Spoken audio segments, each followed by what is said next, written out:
Assalamualaikum warahmatullahi wabarakatuh pasukan lilin malam. Selamat datang di segmen Bisikan Sejarah. Sambil menikmati menu berbuka puasa, selama beberapa jam ke depan saya akan mengajak kalian menyaksikan beragam segmen sejarah yang ada di Timur Tengah dan sejarah Islam yang sayang untuk dilewatkan. Sebelum kita mulai, alangkah baiknya di subscribe dulu dan share ke penjuru planet yang ada di dunia ini, biar saya semakin semangat lagi menceritakan sejarah Islam selanjutnya.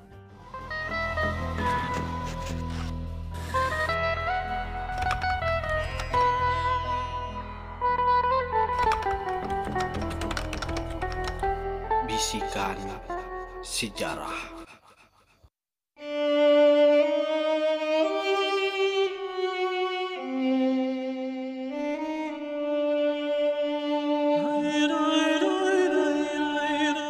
Telah menjadi takdir untuk mengistimewakan salah satu makhluknya dibanding yang lain.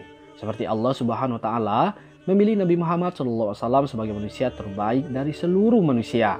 Seperti juga Allah memilih Masjid Haram, Masjid Nabawi, dan Masjid Aqsa dibandingkan masjid di lokasi lainnya.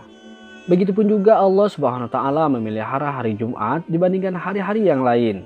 Seperti juga Allah memilih bulan suci Ramadan dibandingkan bulan-bulan lainnya. Dan di bulan yang mulia ini Allah memilih malam Lailatul Qadar sebagai malam terbaik daripada malam lainnya. Keistimewaan malam ini juga bisa dilihat dari salah satu surat secara khusus yang membahas tentang malam yang penuh dengan keselamatan tersebut. Allah Subhanahu wa Ta'ala telah berfirman, "Sesungguhnya kami telah menurunkan Al-Quran pada malam kemuliaan. Dan tahukah kamu apakah malam kemuliaan itu?" Al-Quran Surah Al-Qadar ayat 1-2. Disebut malam kemuliaan karena siapapun yang menghidupkan akan memperoleh kemuliaan yang besar, karena malam tersebut bernilai lebih dari 1000 bulan. Kemuliaan malam Lailatul Qadar juga karena Allah menurunkan Al-Quran pada malam tersebut.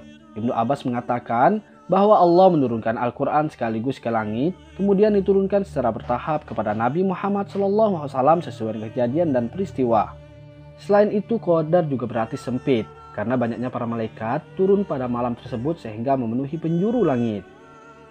Allah Subhanahu wa Ta'ala berfirman, "Pada malam itu turunlah malaikat-malaikat dan malaikat Jibril dengan izin Tuhannya untuk mengatur segala urusan."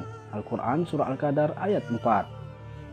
Bahkan Allah Subhanahu wa Ta'ala menjanjikan bagi siapa saja yang menghidupkan malam Lailatul Qadar dengan sholat akan mendapatkan pengampunan dari Allah Subhanahu wa Ta'ala. Nabi SAW bersabda, "Barang siapa melaksanakan sholat pada malam Lailatul Qadar karena iman dan mengharapkan pahala dari Allah Subhanahu wa Ta'ala, maka dosa-dosanya yang telah lalu akan diampuni." Hadis riwayat Bukhari. Jika kita merujuk pada komentar para ulama tentang hal ini, maka menurut Ibnu Hajar Asqalani ada 40 pendapat yang berkaitan dengan waktu terjadinya malam Lailatul Qadar. Namun pendapat yang kuat dari beberapa pendapat yang ada bahwa malam Lailatul Qadar itu terjadi pada malam ganjil dari 10 malam terakhir bulan Ramadan. Nabi SAW bersabda, "Carilah Lailatul Qadar pada 10 malam terakhir dari bulan Ramadan." Hadis riwayat Bukhari. Nabi SAW juga bersabda, "Carilah Lailatul Qadar di 10 malam terakhir dari bulan Ramadan pada 9, 7, dan 5 malam yang tersisa." Hadis riwayat Bukhari. Selain itu, Imam Ibnu Hajar dan banyak ulama mengatakan bahwa Lailatul Qadar selalu berpindah setiap tahunnya. Mungkin pada tahun tertentu terjadi pada malam ke-27, atau mungkin juga pada tahun berikutnya terjadi pada malam ke-25. Itu semua tergantung kehendak dan hikmah Allah Subhanahu wa Ta'ala. Dan dari keseluruhan malam ganjil memang ada beberapa malam yang peluang besar terjadi Lailatul Qadar, yaitu pada 7 malam terakhir.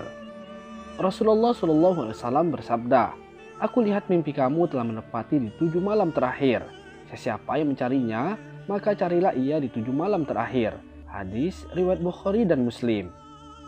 Dan dari malam ganjil pada 7 terakhir 27 Ramadan adalah yang paling potensial. Bahkan sahabat Nabi SAW, Ubay bin Ka'ab bersumpah bahwa Lailatul Qadar ada pada malam ke-27 karena beliau memang menyaksikan tanda-tandanya. Tapi jika kita merujuk pada pendapat yang mengatakan perubahannya setiap tahun, maka tentu bisa jadi pada masa tersebut pada tanggal 27. Tapi pada tahun berikutnya bisa berubah. Rasulullah SAW juga menyebutkan beberapa tanda Lailatul Qadar yang bisa diamati. Di antaranya, udara dan angin sekitar terasa tenang. Sebagaimana dari Ibnu Abbas, Rasulullah SAW bersabda, Lailatul Qadar adalah malam yang penuh kemudahan dan kebaikan. Tidak begitu panas, juga tidak begitu dingin. Pada pagi hari matahari bersinar tidak begitu cerah dan nampak kemerah-merahan. Hadis riwayat Toyalis dan Baihaqi. Tanda lainnya yaitu malaikat turun dengan membawa ketenangan sehingga manusia merasakan ketenangan tersebut dan merasakan kelezatan dalam beribadah yang tidak didapati di hari yang lain. Kemudian sebagian orang mungkin dapat melihat malam ini dengan mimpinya, sebagaimana terjadi pada sebagian sahabat.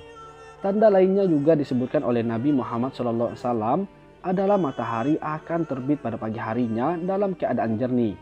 Dari Ubay bin Ka'ab, ia berkata, malam itu adalah malam yang cerah, yaitu malam ke-27, dan tanda-tandanya ialah pada pagi harinya matahari terbit berwarna putih tanpa sinar yang menyorot.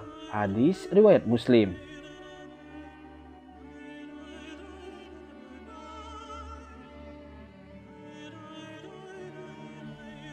Menghidupkan malam Lailatul Qadar adalah dengan melaksanakan ibadah khusus seperti sholat, zikir, atau membaca Al-Quran. Bukan berarti ibadah yang lain tidak bernilai, seperti mendengarkan ilmu yang bermanfaat, berdiskusi hal-hal yang bermanfaat, ataupun ibadah yang lainnya. Tapi sholat memang lebih baik.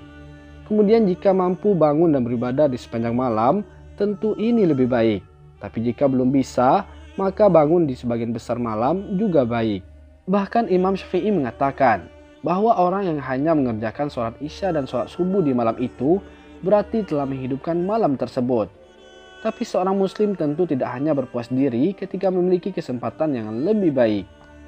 Bahkan menghidupkan malam bagi mereka terhalang dari beberapa ibadah seperti wanita haid. Juwaybir pernah mengatakan bahwa dia pernah bertanya kepada seorang ulama ahli tafsir, bagaimana pendapatmu dengan wanita haid, musafir, dan orang yang tidur, namun hatinya dalam keadaan berzikir? Apakah mereka bisa mendapatkan bagian dari Lailatul Qadar? Kemudian ulama tersebut menjawab, iya, mereka tetap bisa mendapatkannya. Siapa saja Allah menerima amalannya, dia akan mendapatkan bagian malam tersebut. Ada sebuah doa yang dianjurkan oleh Rasulullah SAW untuk dibaca ketika malam Lailatul Qadar, sebagaimana yang diriwayatkan oleh ibunda kita Aisyah radhiyallahu anha berkata, katakanlah kepadaku wahai Rasulullah SAW, apa pendapatmu jika aku mengetahui suatu malam adalah Lailatul Qadar? Apa yang aku katakan di dalamnya? Beliau menjawab, ya Allah, sesungguhnya Engkau Maha Pemaaf yang menyukai permintaan maaf. Maafkanlah aku. Hadis riwayat Tirmizi. Jika terdapat kesalahan, saya mohon maaf sebesar-besarnya. Saya sebagai narator undur diri. Wallahul muwaffiq ila aqwamit thoriq. Wassalamualaikum warahmatullahi wabarakatuh.